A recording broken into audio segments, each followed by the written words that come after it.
Today, we're diving deep into a critical security disclosure that basically handed attackers a skeleton key to thousands of enterprise networks. We're talking about the FortiCloud SSO bypass. Let's get right into it. So let's start with the number that tells you pretty much everything you need to know about how bad this is, 9.8. On the CVSS scale, that's about as close to a perfect 10 as you can get. It's a critical rating that signals a perfect storm, a flaw that's super easy to exploit from anywhere, requires zero help from a user, and can cause the absolute worst-case damage to a system. And that 9.8 score is terrifying because of this number, over 30,000. That's how many of these Fortinet devices are sitting out there, connected to the internet and vulnerable. Every single one of them is a potential open door into a company's network, just waiting for someone to stroll right in. So what exactly are we dealing with here? Well, the security community started calling this a digital skeleton key, and honestly, that's the perfect description. It doesn't just pick a lock, it bypasses the main security on the front door of the entire network. Okay, the vulnerability itself is tracked as CVE-2025-59718, and it's what we call a critical authentication bypass. In plain English, it lets an attacker completely fool a Fortinet device into thinking they've already logged in through the single sign-on system. And just like that, they get full admin access without ever needing a real username or password. Now, the official response to this tells its own story. On December 16th, CISA, that's the US Cybersecurity Agency, added this flaw to its KEV catalog.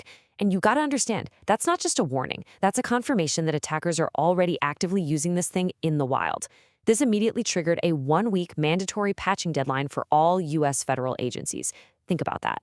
1 week. That's how urgent this was. All right, let's get into the nitty-gritty. How does this attack actually work? How does an attacker pick this digital lock? Well, it all comes down to a really basic failure of trust in the login process. The whole thing hinges on this one weakness, CVE-347. The system is supposed to use a special cryptographic signature to prove a login request is legit, but in this case, it just doesn't check it correctly. It's like a bouncer who's supposed to check IDs but just waves everyone through. This lets an attacker forge a login message, and the system just accepts it as real. And this breaks down the exploit into 4 shockingly simple steps. An attacker cooks up a fake SAML response. That's the message that's supposed to prove you are who you say you are. They send it to the device's login page. The system completely fails its one job of checking the signature, and bam, the attacker is in, with full administrative control. It is a direct, clean shot. And we're not talking about some minor, obscure product here. The impact is massive, cutting right across the main Fortinet ecosystem. We're talking FortiIOS, FortiProxy Manager, FortiSwitch Manager. There's even a nearly identical flaw for FortiWeb. These are the very products that are supposed to be the gatekeepers, and they all share this critical weakness. Now let's look at the timeline, because this is where the story gets really wild.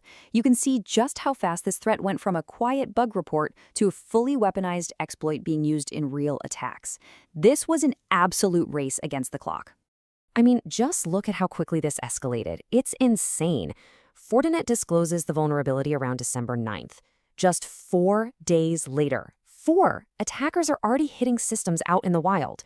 By the end of the month, the exploit code is public on GitHub for anyone to use. This shows you just how fast defenders have to be these days. It's not a race, it's a sprint.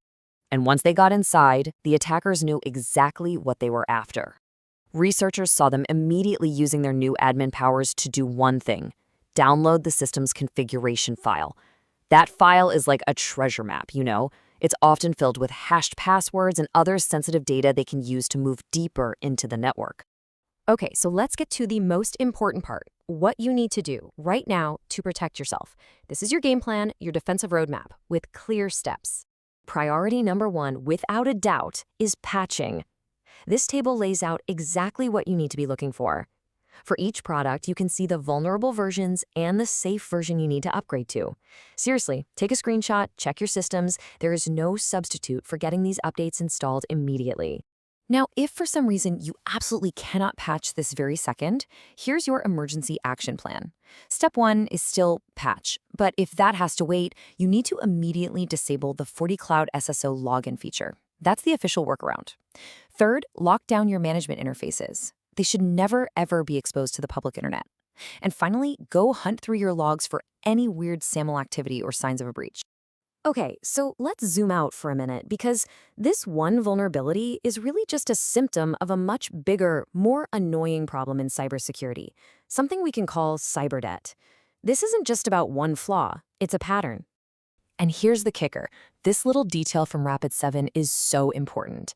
The vulnerable feature, the SSO login, it's actually turned off by default. So how did so many devices get exposed?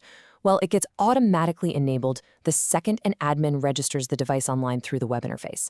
This accidental exposure means the attack surface is way bigger than anyone thought. And this slide just drives the point home perfectly. On the left, you've got our new SSO bypass. On the right, a similar critical flaw from back in 2020.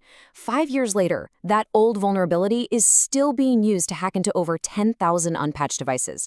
That is cyber debt in action. Old, forgotten flaws that just hang around for years, creating constant risk. And if you're wondering what the price tag is for this kind of debt, well, it's not cheap. The risk models for a single successful breach from this vulnerability are staggering. On the low end, you're looking at $200,000 in losses. But for a bigger company, that number can balloon to over $7 million from one incident. So this brings us to the real takeaway. Yeah, patching this one flaw is absolutely critical. But the bigger question is what this slide asks. Your firewall might be patched today, but is your process patched? When we see vulnerabilities from 5 years ago still being exploited, it tells us the problem is systemic. It's not just about fixing one bug. It's about building a better process to manage all our systems so we can finally start paying down this collective cyber debt before the attackers cash in.